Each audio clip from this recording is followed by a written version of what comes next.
tardes a todas y a todos, sean todas bienvenidos. Gracias por acompañarnos en esta sesión del Seminario de Identidad, Cultura y Sociedad. En esta ocasión nos acompaña la doctora Magdalena Flores Padilla. Magdalena es doctora en Historia por la Unidad Académica de Historia de la Universidad Autónoma de Zacatecas, maestra en Estudios Latinoamericanos por la UNAM. Obtuvo el título de licenciatura en Historia por la Facultad de Historia de la Universidad Michoacana de San Nicolás de Hidalgo. Actualmente se encuentra realizando una estancia de investigación postdoctoral en la Facultad de Filosofía de la Universidad Autónoma de Querétaro. Su trabajo e intereses de investigación se centran en la construcción de la identidad y la nación en Cuba y Puerto Rico en el siglo XIX, historia cultural del libro y el periodismo en Puerto Rico en el siglo XIX, y salud pública e higiene en el Caribe hispano durante la segunda mitad del siglo XIX. Como resultado de su trabajo, ha publicado un libro, varios capítulos del libro y diversos artículos publicados en revistas especializadas. Y en esta ocasión nos acompaña para presentarnos su trabajo la revista puertorriqueña, un espacio para la representación y la difusión del arte, 1887-1893. Sin más, Magdalena, por favor. Pues muchas gracias y buenas tardes a todos quienes ahora nos acompañan. Y bueno, antes que nada, pues agradecer de verdad digamos que la invitación y aceptación a presentar el día de hoy pues, mi trabajo. Y pues sin más preámbulo, pues yo quisiera comentarles así brevemente que mi trabajo retoma como objeto de estudio pues justamente la publicación que ustedes ya han escuchado, va implícita en el título de la misma, y el cual es justamente Revista Puertorriqueña. Y bueno, en este sentido yo lo abordo como un espacio discursivo y crítico con la finalidad de identificar la representación de arte, pues que justamente van a estar incorporando a lo largo de sus distintas ediciones un grupo de intelectuales, artistas y literatos encabezados por Manuel Fernández Juncos durante pues ese periodo comprendido de 7 años, que prácticamente es el final del siglo XIX. Y bueno, pues en función de este objetivo, yo estructuré la presentación en 2 partes. La primera de ellas, bueno, pues se enfoca de manera muy general a presentar lo que sería la publicación, y ya en una segunda parte ya hablar más en concreto sobre lo que sería pues justamente la concepción, la recepción, la representación y la difusión del arte pues a través de este espacio crítico. Y bueno, pues yo aquí les traigo 2 mapas para primero tratar de ubicar de manera visual, por supuesto, la ubicación de Puerto Rico y en el contexto del Caribe.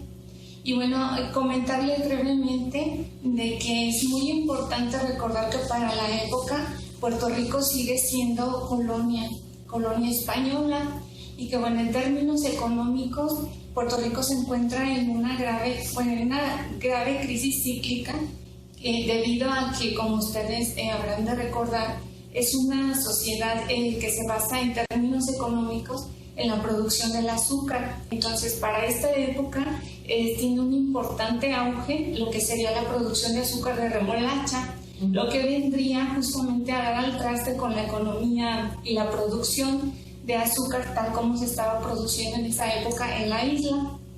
Entonces hay una grave crisis económica que por tanto genera una efervescencia política en términos de que pues las élites intelectuales justamente están exhortando a la metrópoli española pues para que les haga una reforma en términos económicos y administrativos, pero también políticos, no tanto en el sentido de independizarse, sino más bien de obtener, digamos, un replanteamiento de la administración basada en el modelo, preferentemente en el modelo autonomista. Entonces, se está ahorita viviendo un auge en términos de que esta élite intelectual está logrando generar espacios muy importantes dentro de la isla, espacios y actividad que indudablemente para la época, en relación de lo que sería la Hispanoamérica, este proceso quizá ya se vea, digamos, un tanto superado en términos de que en Hispanoamérica pues ya hay universidades con muchísimo renombre, ya se ha logrado la independencia desde principios del siglo, mientras que en Puerto Rico desafortunadamente para la época todavía no existe una universidad de estudios superiores. Para lograr la formación universitaria, sus élites intelectuales tienen que viajar ya sea a la metrópoli española o incluso ya se están dando las primeras generaciones que emigran hacia Estados Unidos de Norteamérica para concluir su formación profesional. Entonces, en términos generales, es más o menos el contexto histórico en el que va a surgir pues esta publicación que ahora les voy a presentar. Digamos que del lado izquierdo se encuentra la portada de lo que serían los números sueltos de la revista puertorriqueña. Esta revista va a imprimirse en aproximadamente entre 80 y 90 páginas por número suelto, mientras que del lado derecho, del lado izquierdo es el número suelto y del lado derecho observamos lo que sería la portada de lo que fueron los impresos por tomos. Entonces son 7 tomos en total y cada tomo vendría constando de alrededor de entre 800 y más de 1000 páginas. Entonces realmente fue una publicación bastante prolífera para la época, y dentro de las novedades respecto, digamos, a los impresos que se venían realizando en la isla, una de las características más distintivas es que esta publicación ya empieza a pagar por colaboración. Y pues para la época la verdad es que es algo sí novedoso, porque yo he tratado de rastrear a nivel de Hispanoamérica que otras publicaciones pues llevaban a cabo esa práctica, y realmente solo he encontrado una, que es una revista colombiana llamada Alfa, que lo va a realizar justamente ya a partir de entre 1897 y principios del 20. Entonces, pues realmente considero que es un elemento muy novedoso para la época, así como algunos otros que pues ahorita vamos a ir viendo. Y bueno, esta publicación estuvo impresa en una plana, y pues como ustedes pueden ver ya tiene muchas características de lo que podría ser ya una revista ya prácticamente del siglo XX. Si bien es cierto, no son elementos tan novedosos si lo contrastamos con el caso del periodismo de Hispanoamérica, sí es interesante para el caso de la isla, por los mismos antecedentes y el contexto histórico al que se ha estado, desarrollando durante el siglo XIX. Y del lado derecho vemos el índice una primera página del índice que se incluyen al final de cada tomo. Es al final de cada tomo donde sus diferentes artículos se van a ir clasificando por secciones, no así en los números sueltos. En los números sueltos va todo, digamos que corrido, sin ningún tipo de división ni nada. Y bueno, la figura que está en medio es el director y editor de la revista. Él es Manuel Fernández Juncoraz, me equivoqué de nombre, pero él es el editor, y él es un asturiano que desde muy temprana edad llega a radicar a la isla. Les estoy hablando de que a los 12 años él se traslada a la isla para no regresar.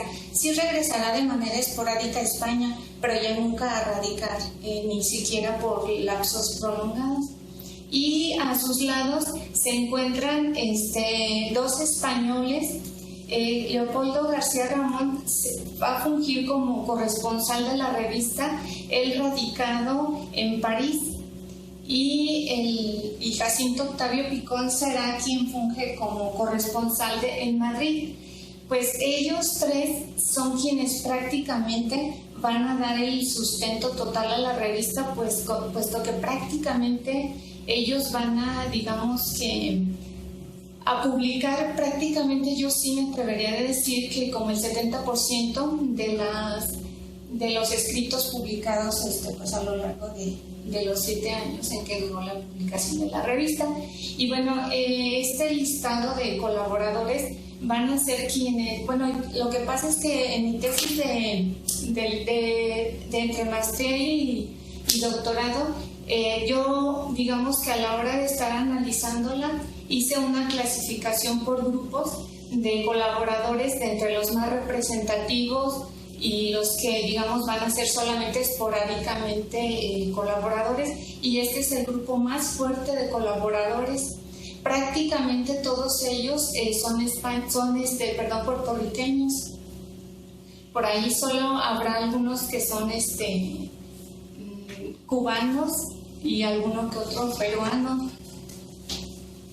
Y bueno, este mapa representa el lugar de residencia de los colaboradores, es decir, como ustedes pueden ver, realmente sí tuvo una importante presencia en la cual se observan, representados varios países, y en función de esto, bueno, pues ya a la hora de la exposición, pues les iré haciendo referencia a la importancia que tuvo dentro del impreso el contar con colaboradores de estos entornos geográficos. Y bueno, ahora sí ya me voy después de esta breve introducción, pues me permito dar lectura a la segunda parte de la exposición. Y bueno, dice así: en Puerto Rico, durante la década de 1850, se observó un cambio positivo en el cultivo de las bellas artes, fenómeno incentivado por diversos factores, entre los cuales cabe destacar los proyectos culturales desarrollados por órganos como la Sociedad Económica de Amigos del País, el Ateneo Puertorriqueño o los impresos periódicos, con la finalidad de contribuir al fomento económico y cultural de la isla.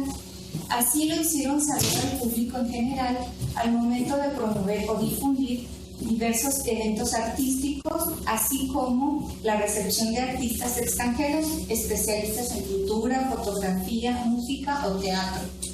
Ello coincidió con el retorno de la segunda generación de jóvenes puertorriqueños que emigraron a distintas ciudades de Europa, como Madrid, París, Berlín o Roma, para realizar estudios superiores, algunos de cuyos nombres fueron Carlos María Soler, Manuel Seno Gandía, Agustín Stahl, Francisco del Valle Píguez, Francisco Oler y Luis Muñoz Marín, intelectuales, escritores y artistas que protagonizaron el efervescente ambiente político y cultural que predominó en la isla hacia el último tercio del siglo XIX, escenario en el que surgieron distintas formas de espacio crítico y discursivo, entre las que cabe enunciar precisamente a nuestra revista objeto de estudio, cuyas páginas confirieron un lugar preponderante a la representación, difusión y fomento de la cultura intelectual y como una variable fundamental de esta al arte, lo cual se logra identificar a través del prospecto al momento de referir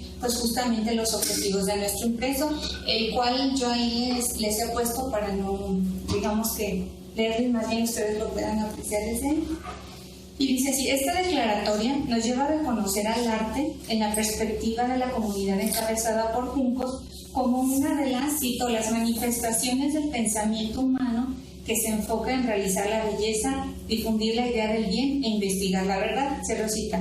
Noción con una clara tendencia realista naturalista que se complementa con las aseveraciones relativas a los artistas esbozadas por algunos colaboradores de la revista puertorriqueña, específicamente quienes firmaron como autores de escritos relacionados con el arte y sus distintas variables, entre ellos Jacinto Octavio Picón, escritor y crítico literario de origen español que se desempeñó como corresponsal en Madrid, quien además aclaró que la finalidad central del artista era, cito, trabajar buscando la realización de la belleza del modo que mejor la entendiera, cierro cita.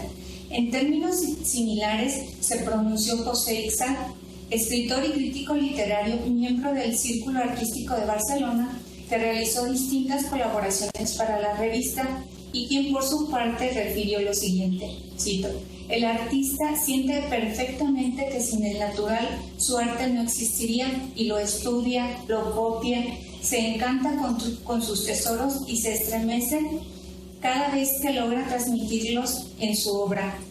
Pero el artista siente también con toda claridad que su obra es tanto más bella cuanto más ha puesto en ella algo de su alma, no modificando la naturaleza, sino infundiéndole una vida nueva. Cierro cita. Tales aseveraciones perfilan a la revista como una publicación cultural que, en correspondencia con el objetivo que se planteó y a semejanza de publicaciones españolas contemporáneas, difundió una concepción y representación del arte delineadas por escritores, críticos y artistas españoles, entre cuyos nombres figuran, además de los ya citados, los borinqueños Francisco Oller, Manuel Fernández y el español Leopoldo García Ramón, quienes definieron el arte a partir justamente de elementos del ideal, la belleza, la naturaleza y la verdad, obedeciendo, entre otras cosas, al momento de transición artística que se vivía en distintas ciudades europeas, especialmente París, Madrid o Barcelona, fenómeno ocasionado por el surgimiento y consolidación de movimientos como el realismo, el simbolismo e impresionismo, que en casos como el de Puerto Rico llevaron a replantear diversos principios y técnicas artísticas de corte romanticista vigentes a lo largo de prácticamente todo el siglo XIX, lo cual también se observó en el ámbito literario. Es así que en las páginas de la revista podemos identificar una representación del arte y los artistas generada y transmitida a través de distintas modalidades discursivas como la biografía, la crónica, el ensayo, las reseñas o la traducción, las cuales pudieron influir favorablemente en la perfección del gusto estético y en la cultura, cierro cita, tal como lo refirieron los colaboradores de la misma, y entre las cuales he optado por enfocar las siguientes: la biografía y la crónica de las actividades realizadas por los artistas borinqueños José Campeche y Ana Otero. En segundo lugar, también destaco el debate sobre planteamientos teóricos y estéticos. Finalmente, las reseñas bibliográficas de impresos enfocados en arte, algunos de ellos, de hecho la mayoría, impresos en lugares como Madrid, Barcelona o Nueva York. Y bueno, en primer lugar, como les comentaba, destaco las biografías y crónicas de las actividades realizadas por José Campeche y Ana Otero. Esta es la cita que les comentaba de José Ixart. Y bueno, él es José Campeche. A modo de paréntesis, sí me gustaría comentarles que él es considerado el primero de los artistas pintores más representativos de Puerto Rico durante la fines del 18 y principios del 19.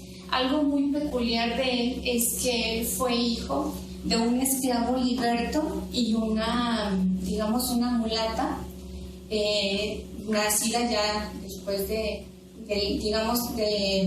ya bien afianzado el régimen español en la isla. Y bueno, si bien es cierto, fue un caso muy particular, no solamente por haber sido, como les digo, hijo de un esclavo liberto, sino que además él no estudió, en términos profesionales, sino que fue un autodidacta que finalmente fue bastante reconocido por toda la perfección técnica y de ejecución que logró. Y bueno, sigo leyendo, dice así: la publicación de biografías en diferentes ediciones de la revista, tal como se venía haciendo desde tiempo atrás en otros impresos o incluso en otros entornos, tuvo como finalidad principal el dar a conocer la vida y obra de individuos cuyas cualidades o logros les llevaran a ser modelos a seguir o representaciones del desarrollo de ciertos ámbitos o cualidades. En este sentido, la biografía de José Campeche sobresale como el ejemplo de un artista, pintor en específico, representante del desarrollo de la pintura de la isla durante la primera mitad del siglo XIX, como un, digamos, antecesor de Francisco Oller. La obra pictórica de Campeche se constituyó en el objetivo central del artículo que realizó Rafael Balsa de la Vega, un español que vino a radicar un lapso de tiempo en la isla, y bueno, quien realizó este artículo a petición de Manuel Fernández Juncos. Y bueno, el escrito, que aparece firmado en 1889, realmente se publicó hacia 1891 en las páginas del tomo quinto de la revista puertorriqueña.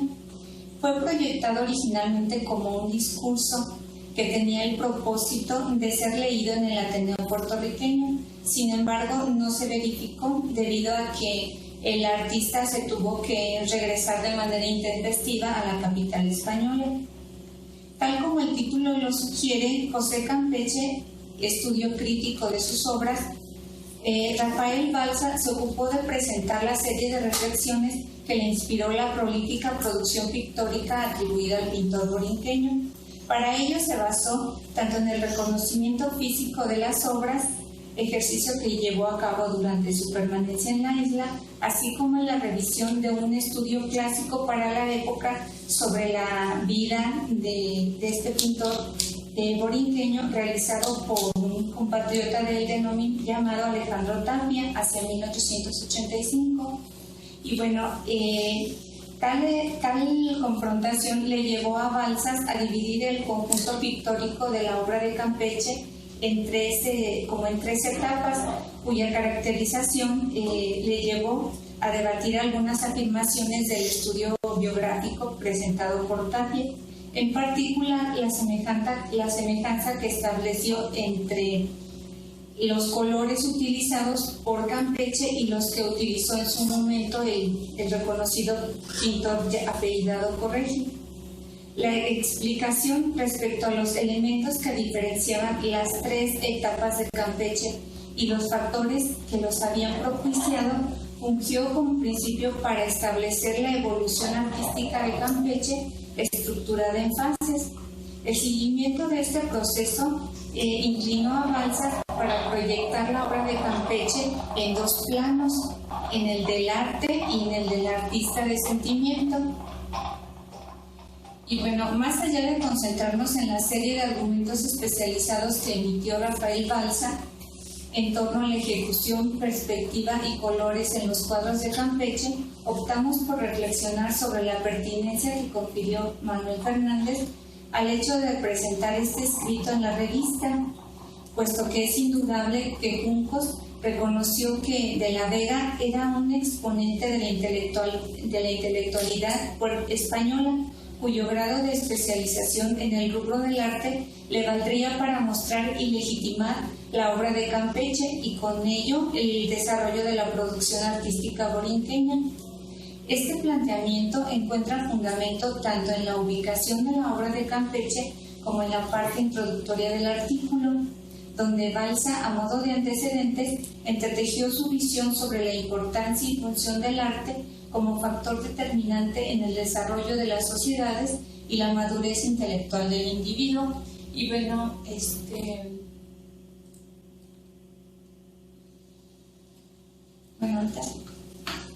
y dice, el análisis de la cita nos lleva a reconocer que el principal trasfondo de la percepción que predominó entre los españoles respecto al pueblo borinqueño se remite a considerarlo como una sociedad de segundo orden respecto a la española de primer orden, mientras que los artistas borinqueños de finales del siglo XIX se les reconoció como buenos y grandes.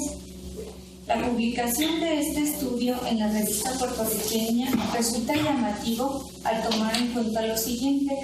Fernández Juncos fue un español que a lo largo de su vida desarrolló una prolífica labor en favor de la cultura puertorriqueña.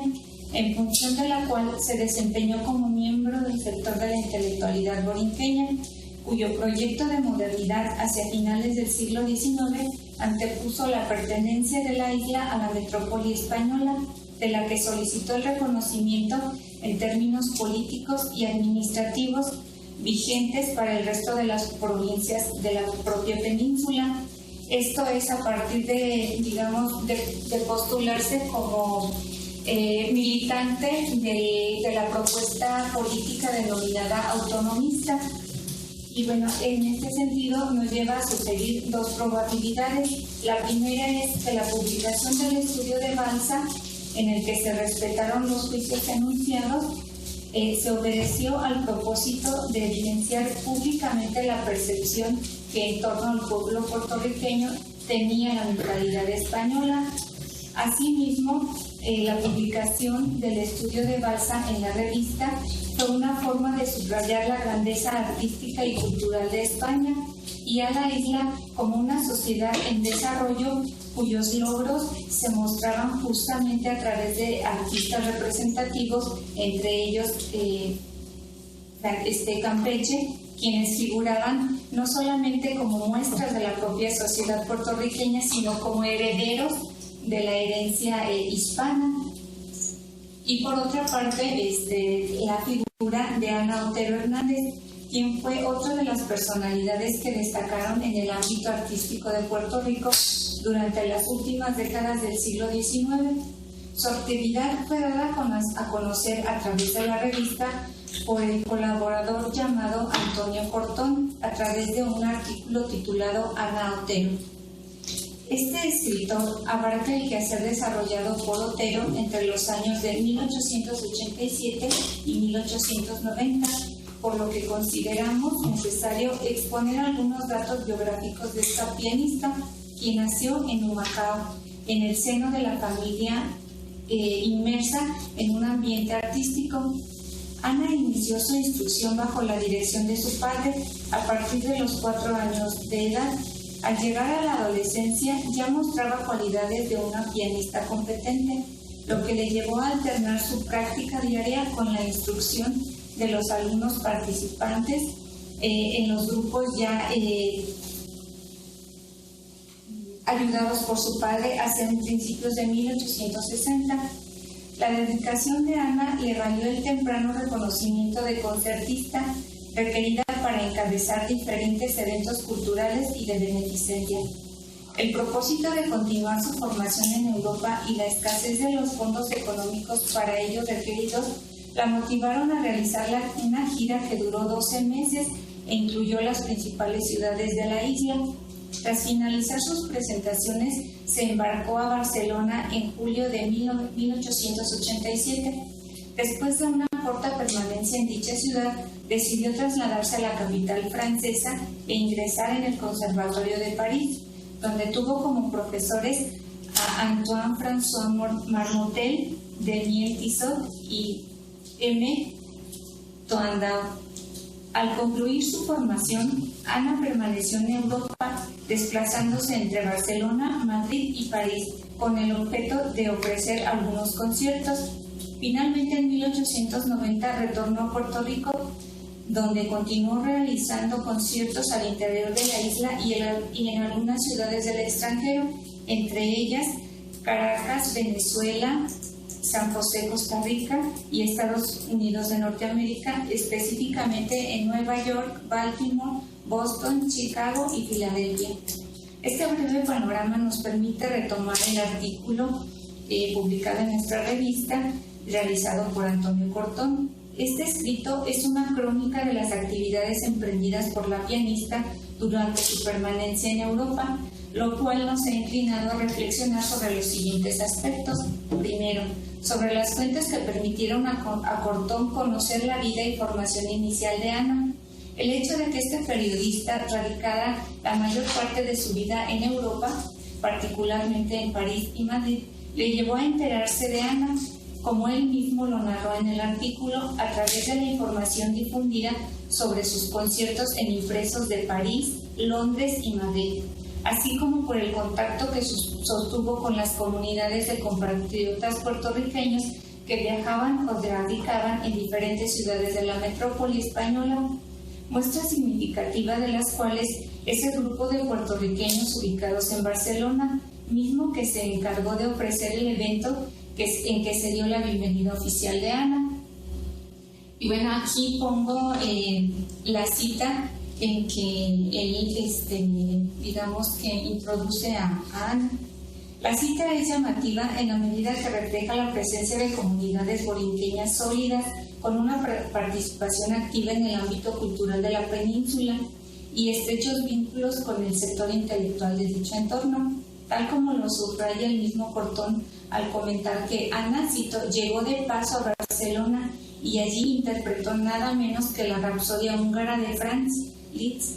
Logró hacerse aplaudir y aclamar en una velada benéfica cuyos productos se destinaban a la construcción de un asilo de escritores y artistas. Cierro cita.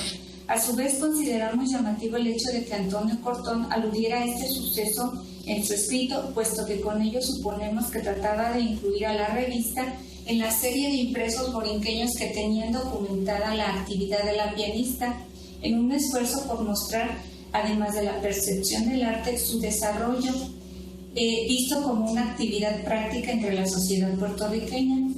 Y bueno, una publicación, digamos, que va a incursionar justamente entre estas publicaciones seguidoras de la actividad de Ana, pues es una publicación titulada Puerto Rico Ilustrado, y por eso que en 1886 hizo referencia a Ana Otero y sus aspiraciones de emigrar a Europa en los siguientes términos.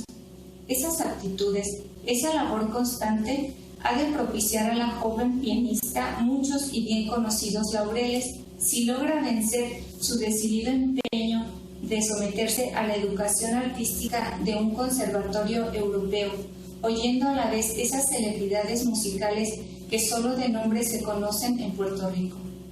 Cierro cita. Por su parte, otra de las publicaciones seguidoras de esta artista fue Euterpe, seminario que además de apoyar económicamente a Otero, también difundió la producción artística que desarrolló en el entorno europeo. Asunto del que señaló lo siguiente. Ahí ustedes pueden observar más, digamos, detenidamente la cita, pero yo, digamos, ya me enfoco en el análisis. En esta línea ubicamos también a otra publicación denominada Revista Popular de Literatura, Ciencias y Artes, editada quincenalmente en Florida, bajo la dirección del periodista y político cubano Martín Morúa Delgado, quien en la portada del número 9 dedicó gran parte a la pianista puertorriqueña, además de que la imagen de Ana Otero que les presentaba, pues justamente se presentó en esta revista que yo les he referido. Y bueno, en dicha publicación también se describieron diversas cualidades artísticas desarrolladas por Ana desde la época en que fue aleccionada por su padre y hasta el momento en que radicaba en París. Y bueno, el segundo de los aspectos a reflexionar es precisamente la forma en que Ana obtuvo los recursos que le permitieron continuar su formación en París.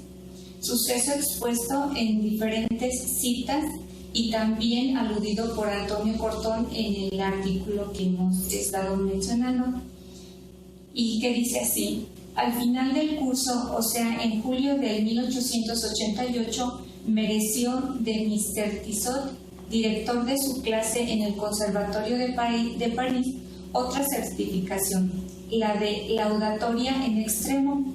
Con estos triunfos alentada, aprovechando el periodo de vacaciones escolares, se trasladó a Ana a Barcelona, en donde reside con una hermana. Ayudada por el proyecto de una publicación literaria titulada Euterpe, fundada en Puerto Rico con ese objeto, se trasladó nuevamente a París. Cierro cita. Esta cita transmite, al igual que el periódico Puerto Rico Ilustrado, Euterpe y la Revista Popular, el nivel artístico alcanzado por Ana, cuyo reconocimiento oficial fue emitido por los profesores adscritos a una de las instituciones musicales con mayor reconocimiento en Europa a fines del siglo XIX.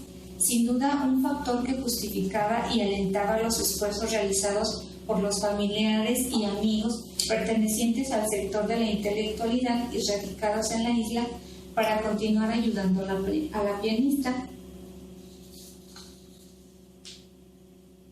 Ahora bien, es importante recordar que durante la estancia de Ana en Francia y España se generaron las primeras manifestaciones del impresionismo musical, movimiento que surgió como una alternativa a la necesidad de expresar el mundo de acuerdo con la particular visión del artista, más allá de las convenciones y parámetros fijados por las academias. Fue así que distintos músicos reconocidos como impresionistas optaron por independizarse, buscar otras fuentes de inspiración y experimentar otra serie de recursos técnicos y expresivos acordes a su idiosincrasia. El hecho de que Ana haya sido alumna del Conservatorio de París no impidió que conociera y estableciera significativos vínculos personales y artísticos con distintos músicos relacionados e incluso plenamente identificados con el impresionismo, ejemplo de los cuales fue el pianista, compositor y musicógrafo francés Antoine Marmotel, quien al desempeñarse como profesor en el mismo conservatorio tuvo diferentes alumnos de gran realce durante la época.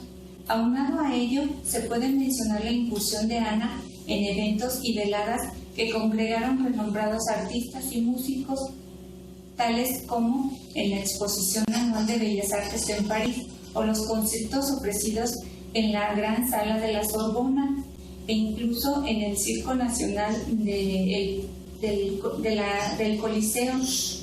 Además de los músicos franceses, Ana estableció vínculos con algunos españoles, entre los que destacó de manera especial Isaac Albéniz, pianista y compositor que conoció a Ana en la Exposición Internacional de Barcelona, quien marcó además gran influencia en la propia artista.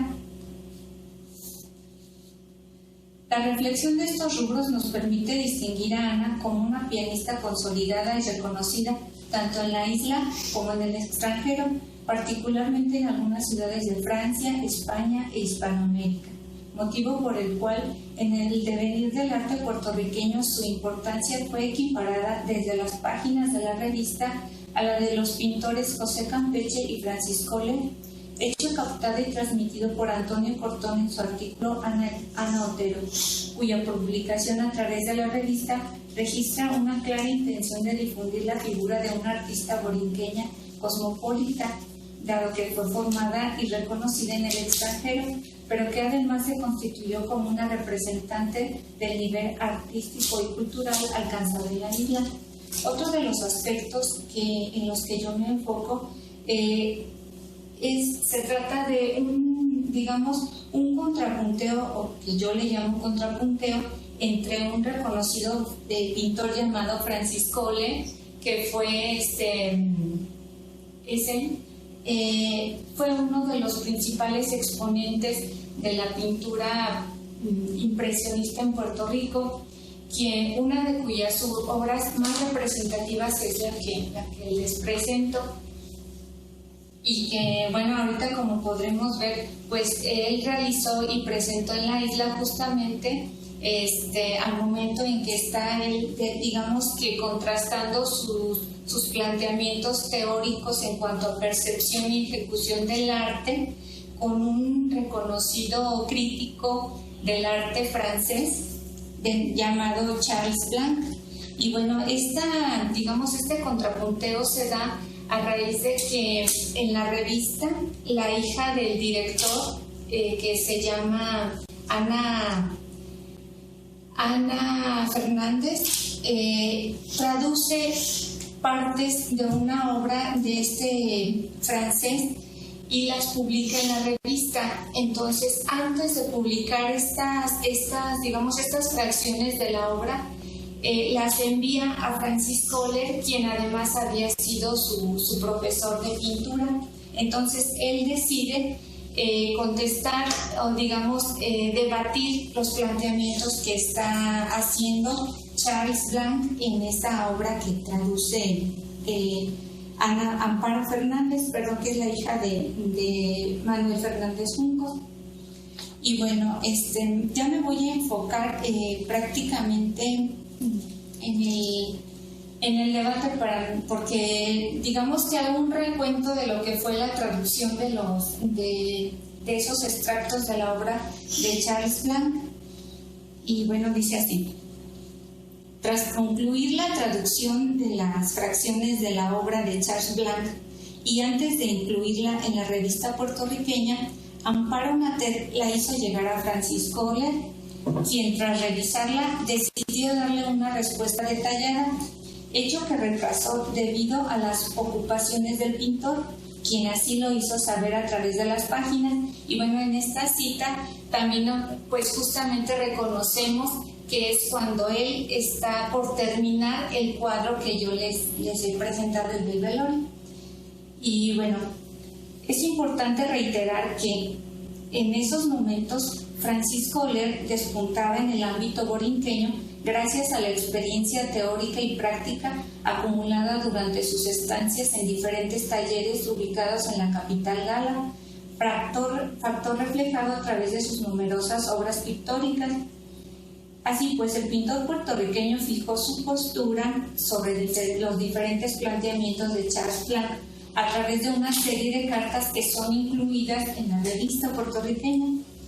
En la primera de dichas misivas se alude a la noción referida por Blanc del artista como superior a la naturaleza desde el momento que comprende su belleza, ante lo cual Oller retoma a la naturaleza como el eterno campo de la investigación del arte y de la ciencia, y al artista como el encargado de estudiar e interpretar dicho campo, con arreglo a su criterio, a su escuela y a su época, es decir, como dos ámbitos distintos, sin la preeminencia de uno sobre otro, tal como se observa en el siguiente extracto.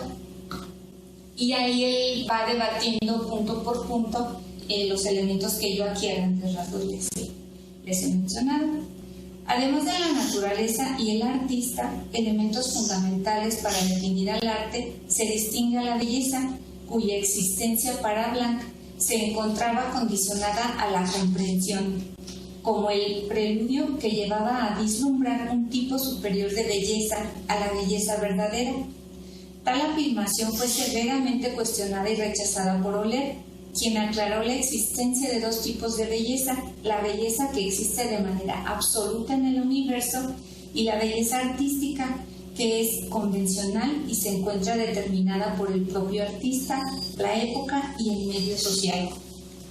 Y bueno, aquí digamos que va haciendo con mayor detenimiento el cuestionamiento hacia Blanc y también va, digamos que, desglosando sus planteamientos.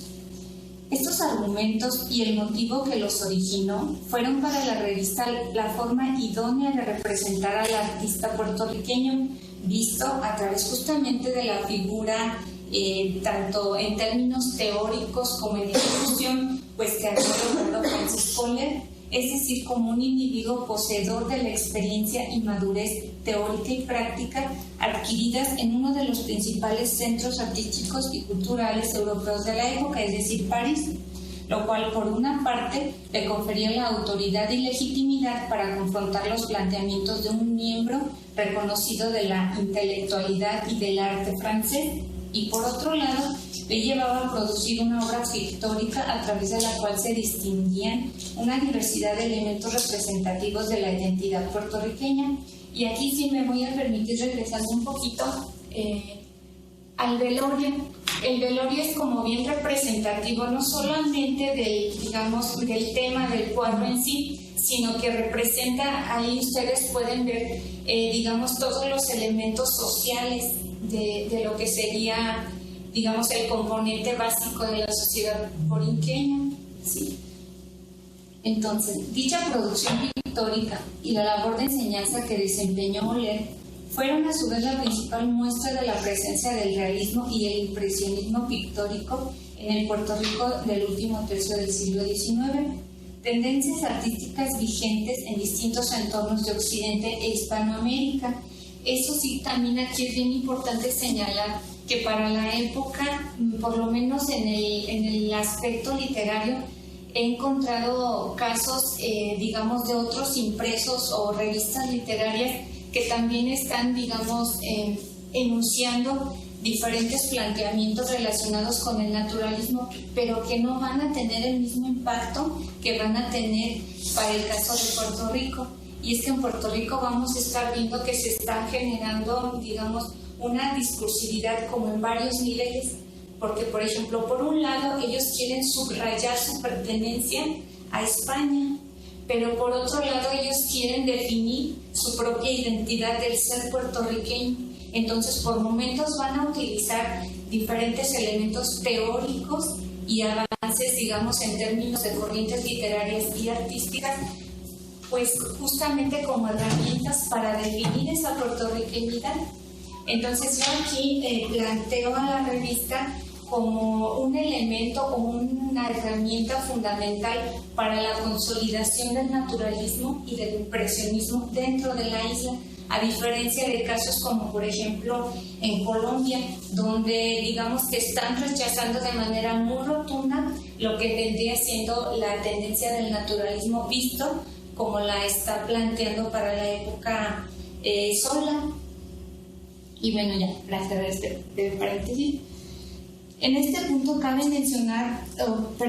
recordar que el realismo ha sido aludido como un movimiento artístico y literario cuyo propósito fundamental consistió en la representación objetiva de la realidad, basándose en la observación de los aspectos cotidianos, postura por tanto ajena a evocaciones o fantasías de corte romántico, mientras que el impresionismo emergió en el último tercio del siglo XIX entre el grupo de pintores franceses conformado por Monet y Pissarro, de entre muchos otros, y supuso un cambio estructural en la estética tradicional que rompió con los moldes anteriores para dar paso al arte ya del siglo XX.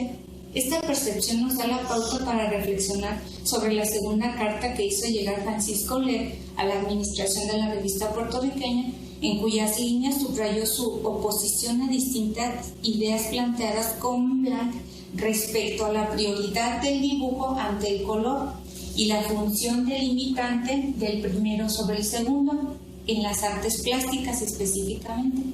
Para ello, el pintor borinqueño inició trayendo el hecho de que Blanc no era artista como tal, sino únicamente un crítico adscrito a una academia, aspecto que no era bien visto por varios artistas que se inclinaban por el realismo y el impresionismo, debido a que tenían confianza en los instrumentos con que hasta entonces, debido a que no tenían confianza en los instrumentos con que hasta entonces los artistas habían medido el alcance de sus éxitos y sus fracasos.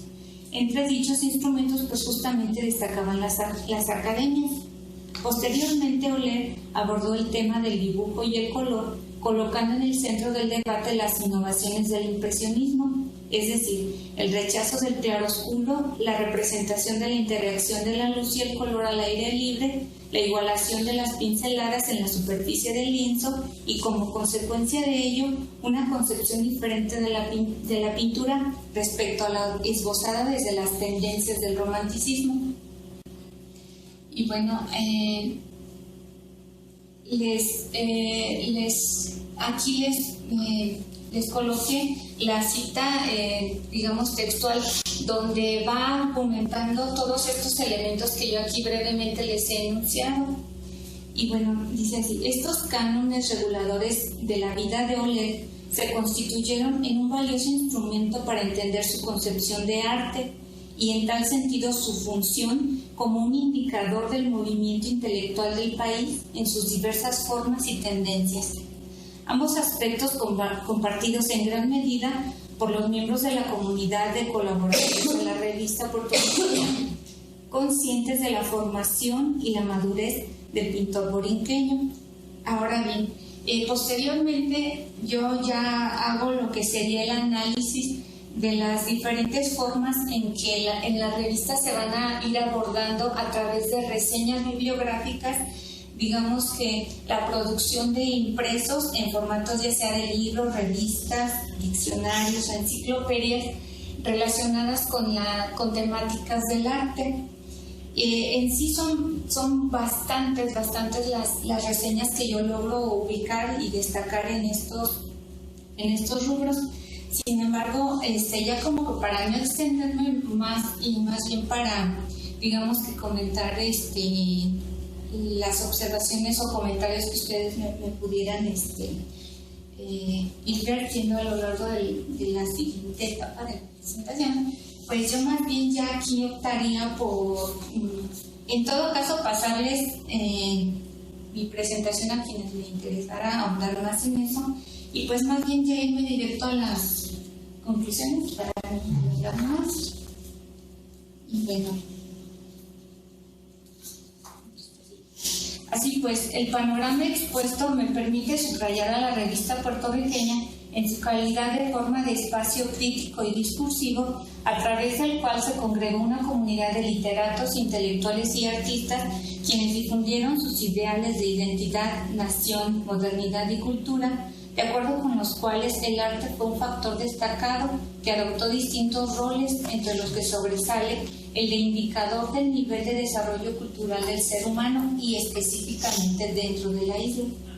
Por tal motivo, y siguiendo una particular línea editorial de revistas culturales españolas impresas durante la misma época, algunos de cuyos títulos son La Revista Española o La Revista Contemporánea, la revista puertorriqueña hizo explícita su percepción del arte y los artistas, al tiempo que los representaba a través de distintas formas discursivas, como las que les he presentado, es decir, biografía, crónica, ensayo o reseñas bibliográficas, que dan cuenta del desarrollo artístico de Puerto Rico, en cuyo caso José Campeche, Francisco Oller o Ana Otero constituyen ejemplos del artista cosmopolita,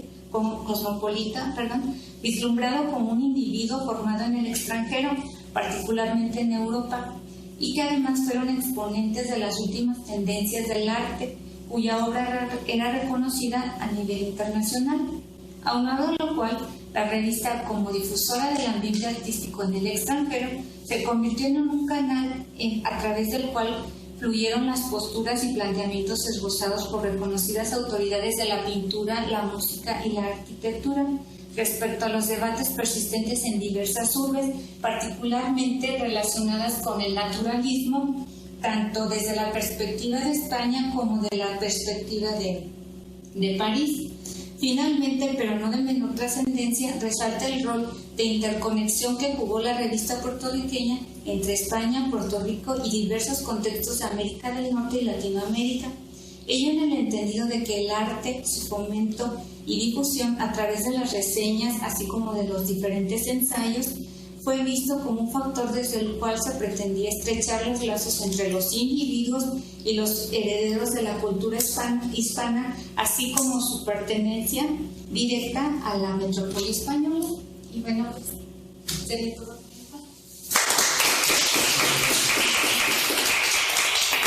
Bueno, ahora tenemos un espacio para algún tipo de comentario o pregunta que tengan para Magdalena. Sí, yo tengo una curiosidad.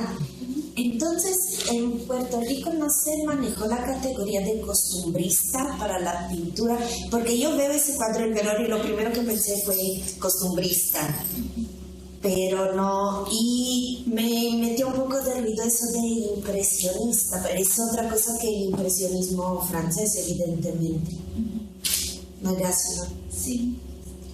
Pues fíjate que curiosamente, yo ahí es donde veo la gran complejidad que se dio en estas representaciones de los puertorriqueños para la época, porque como les decía, hacen un interconecte entre diversos niveles, primero en el nivel de que ellos son españoles y pertenecen a esa nación española. pero al mismo tiempo van a ir encontrando y definiendo elementos del ser puertorriqueño, entre los que justamente destaca ese costumbrismo a nivel literario, que se viene dando ya desde para la época ya es tardío en relación a Hispanoamérica, pero para ellos empieza a delinearse a partir de 1850 con una obra que es clásica, que se llama El Jíbaro, que es de un autor que se llama Manuel Alonso. Entonces, a partir de ahí, en términos literarios, se empieza a definir lo que es el costumbrismo. Ahora bien, en cuestiones del arte, justamente como Francisco Ler va a estar yendo a practicar a París, se supone que él allí adquiere varias técnicas, digamos, de tipo impresionista, pero que las va a mezclar con con esos elementos costumbristas, de tal manera que va a reflejar el ser puertorriqueño a través de medios que ha ido a adquirir justamente a Europa. ¿Sí me vas a decir? Sí, gracias. Con respecto a las revistas que había acá en México, ¿qué relación? Porque no, yo creo que sí estaba México entre las. Sí. ¿Quiénes están como colaboradores? Pues principalmente he encontrado a autores como, pero van a ser dos poetas, y en realidad de hecho de lo que ahora estoy haciendo es justamente rastrear este círculo que logran entretejer propiamente entre intelectuales, porque yo sí he visto que, en términos de colaboración, y es que como yo le decía, como ya están pagando por cada colaboración que ellos aceptan, sí logro, digamos, reconocer entre los propios escritos que existe una estrecha colaboración. ¿Cuál de Dios es uno de ellos? Pues cuando Dios piensa así, sí. Incluso también colabora con ellos, le digo, varios de intelectuales, literatos de diferentes partes de Cuba, de Nicaragua, incluso también colabora con ellos Rubén Darío. Entonces, sí he encontrado como que hay una estrecha relación en términos de cartas y en términos de que, por ejemplo, producen alguna obra o la dan a conocer y la hacen llegar a ellos. Entonces ellos hacen una gran labor en términos de estar difundiendo obras a través de reseñas. Y es ahí donde yo ahorita precisamente me estoy enfocando de manera muy directa en las reseñas para reconstruir estas relaciones que hay a nivel de intelectuales, pero también a nivel de reconstruir el círculo editorial que ellos están logrando conformar. Es decir, me estoy yendo a las reseñas como, digamos, medios para dar a conocer libros, ideologías, y sobre todo también la actividad editorial de las casas editoriales y los proyectos que tenían, sobre todo para la literatura de habla hispana, porque se están generando proyectos bien interesantes tanto en Nueva York como en la propia península española. Hay muchos, digamos que hay casas editoriales bien interesantes en estar difundiendo la actividad de los literatos de habla hispana. Sí, es bien interesante. Muy bien. Yo también, la verdad es que tengo preguntas, pero son muy elementales. Para mí es muy novedoso todo lo que nos cuenta, la verdad no tenía la menor idea. Y pues una de mis preguntas es, ¿cómo llegaste al tema? ¿Cómo descubriste esa revista? A mí me parece, una propuesta muy novedosa. Te quería preguntar, por una parte, ¿de dónde obtienen el financiamiento? Porque sí es rarísimo. Generalmente este tipo de revistas fracasan por falta de financiamiento, ¿no? Y la parte de suscriptores y todo eso, pues yo creo que siempre es insuficiente y se adelantan a muchos proyectos hispanoamericanos de proyección continental, ¿no? Ya sea el repertorio americano, la revista Uno, muchas otras que son más bien de los años 30. Entonces, me llama la atención pues que sea tan temprano, digamos, este intento. Y también me llama mucho la atención que hables sobre este discurso en torno a, digamos, a las representaciones nacionales, lo que también para en muchas otras partes de la región sería posterior. Y si, no sé, bueno, son muchas preguntas medio desilvanadas, pero bueno, las que quieras. Sino más bien viene de este proyecto de hispanismo, donde lo que se busca es no tanto pensar en las particularidades pues, nacionales, sino en la medida en que, bueno, sigue siendo una colonia española, más bien parte de esta idea de la reconquista a partir de la reconfiguración de una comunidad hispanohablante, ¿no? Que es lo que más o menos se intentaba también en España en esos años del 19. Y bueno, pues hay más, pero Pues la primera, yo me, digamos, incursioné en el tema y pues por mi asesor, porque bueno, me acerqué a ella y ella lo que trabaja pues son cuestiones de Puerto Rico, ella más bien desde la perspectiva de del problema de la conformación nacional en Puerto Rico y en Cuba. Entonces a partir de ahí yo me fui perfilando el tema y ya después en una estancia que hizo ella a la isla se trajo varios microfilms. Entonces dentro de esos microfilms que se trajo pues justamente venía la revista y bueno, pues fue ahí que yo me hacía. Ahora sí que además de tenerla pues me enrolé definitivamente en la revista. Ahora es bien interesante porque yo he tenido contacto ya de manera así ya reciente con varios puertorriqueños que desdeñan mucho la revista porque se les hace una revista que debido a que fue publicada por un español radicado en la isla y que pues como les digo el mayor sustento fue de españoles quienes escribieron, como que la desdeñan mucho y de hecho en términos literarios a la hora en que dentro de la isla los intelectuales ya segunda mitad del siglo XX para acá han reconstruido la historia literaria, no toman la revista como fuente. O sea, entonces es interesante porque dentro de las reconstrucciones de la historia literaria que se hacen por ellos mismos hay un espacio bien significativo de cómo es que se afianza el naturalismo en la isla. Y yo me encuentro con que esta revista, pues para mí es fundamental retomarla y verla como un elemento que logró el afianzamiento del naturalismo, dado que la primera y la novela naturalista, digamos, más representativa de ellos es La Chanca, que es de un autor que se llama Manuel Seno Gandía. Entonces, esta novela se publica, digamos que en el 95, en 1895, es decir, a 2 años que ha concluido la publicación de esta revista. Y en esta revista se van a publicar en términos literarios varias críticas y reseñas dirigidas a la obra de Sola. Entonces ahí observamos que son bien receptivos a la teoría naturalista desde la perspectiva de Sola. Ahora bien, en términos de que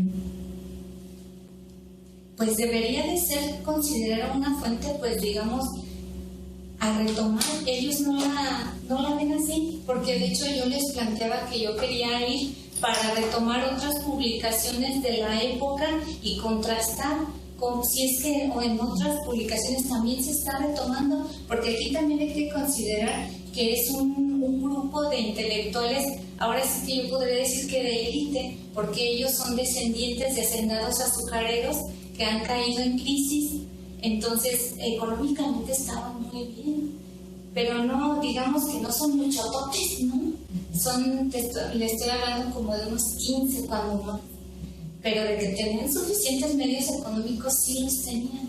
Entonces, yo me imagino, no es porque ya lo haya yo corroborado, pero me parece a mí que ellos eran el grupo que que digamos que hacía fuerte al director de la revista.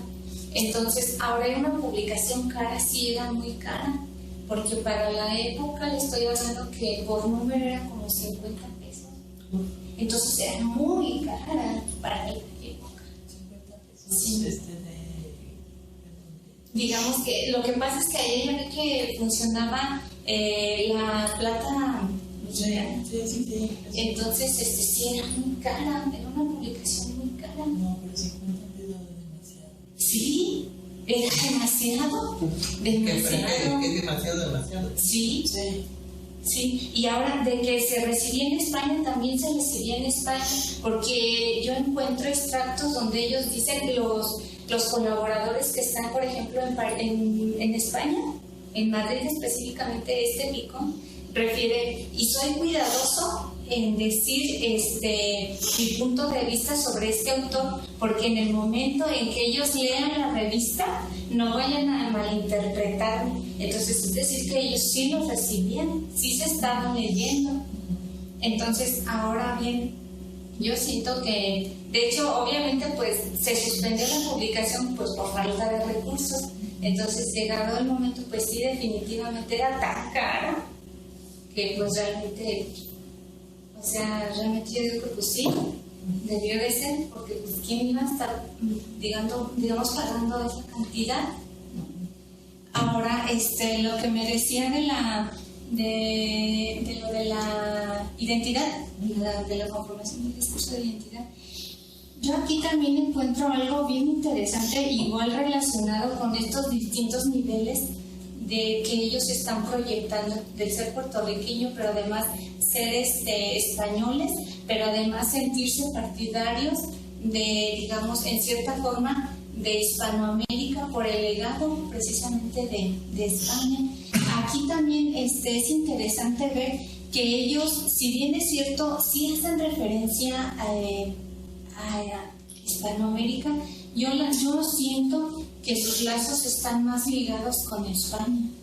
Porque, por ejemplo, alguien en algún momento me decía, ¿y qué pasa con el modernismo? Hablan de modernismo porque es la época. Entonces yo les decía, es que es bien curioso, porque si están publicándole a Rubén Darío, lo mencionan como un escritor que está publicando cosas interesantes, y igual de Martí, lo retoman como un escritor, un paisano de la isla de Cuba que está publicando cosas interesantes, pero nunca lo insertan dentro de un movimiento distinto, o ya que ellos lo refieran así, ¿no? Simplemente hablan de, digamos, de un colaborador que nos ha hecho llegar sus escritos, que los consideramos buenos, pero nunca lo colocan como un movimiento, como partidario de una corriente que esté generando cambios.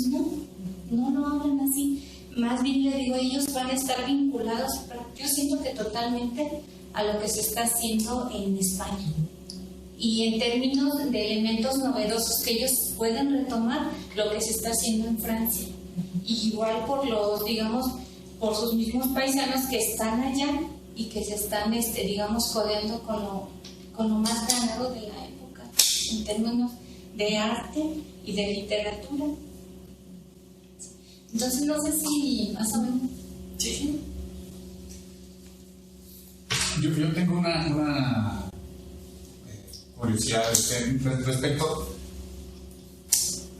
¿Cuál sería tu hipótesis para explicar por qué no es una fuente que goce, digamos, de cierta estima, digamos, entre la... Entiendo que cuando te referías a que no se consulta como fuente historiográfica, te referías a la academia, digamos, Puerto Rico. ¿Cuál podría ser una hipótesis que nos explique por qué se desdeña un elemento, un principio tan valioso como el otro? Pues yo creo que es porque en la época va a haber otros círculos de intelectuales que están pugnando por la independencia. No están dentro de la isla. Y un caso representativo es Emeterio Betán, que está en el exilio y que va a formar, grupos intermitentes que desde ahí están pugnando porque se dé la independencia de Puerto Rico. Entonces, yo viéndolo así, me parece que por el hecho de que esta es una revista que yo sí podría decir que en su mayoría está, constituida por autonomistas, es que ellos como que la desdeñan. Aparte de que yo veo como que ellos en el fondo sí desdeñan mucho, digamos, el legado que les dio España durante la época, y el hecho de que, digamos, que no les haya dado o no les haya aprobado, digamos, el ser una entidad autónoma, lo cual sí se viene a dar, sí se dio en el 97, pero pues como ustedes saben, en el 98 en Estados Unidos y pues se la aprobó. Entonces, digamos que el autonomismo viene a operar solamente unos meses, entonces no se puede ver en términos prácticos los beneficios del autonomismo. Entonces yo considero que es más bien por eso, porque yo cuando, por ejemplo, yo les digo a alguien de ellos, yo estoy estudiando la revista puertorriqueña y la verdad a mí se me hace una fuente bien interesante, me dicen, no, esa es bien tediosa, está bien confusa, o sea, como que no les termina de gustar, no sé por qué, pero yo mi idea es que es porque, digamos, porque sus colaboradores pues van a ser prácticamente de la tendencia autonomista, quizá. Y digamos, y por lo mismo, o sea, pensar en que sea un elemento, digamos, de identidad nacional, como decía esta. O sea, para llegar como a la historia, digamos, oficial de Puerto Rico, ¿tiene un reconocimiento de la revista o tampoco? O sea, por lo mismo.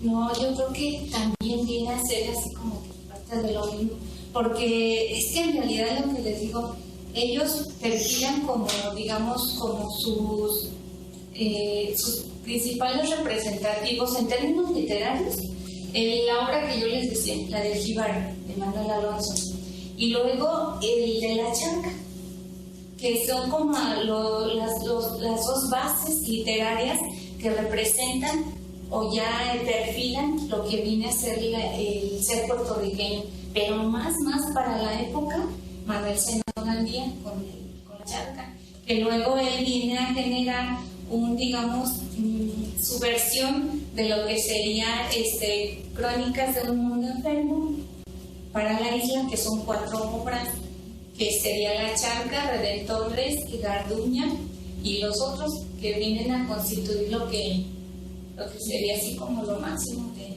la obra de esta historia. Y por último, también me da curiosidad, en términos de colaboradores, ¿había colaboradoras? ¿O es, digamos, un espacio profundamente masculino? Porque fíjate que, por ejemplo, esta Amparo Natter, que es la hija del director, viene a hacer muchísimas traducciones del francés y del inglés. Y también existen otras colaboradoras de España, también les publican mucho españolas. Entonces sí hay una importante presencia de mujeres. ¿Alguna otra pregunta, inquietud? ¿Qué quieren saber de Puerto Rico? No, pues muchísimas gracias, Magdalena. La verdad es que para nosotros es un tema de interés y bueno, bienvenida. Y esperamos recibir pronto tu manuscrito. Sí, ¿no? Muchas gracias. Y bueno, te entregamos una constancia de tu participación en el seminario. Muchas gracias.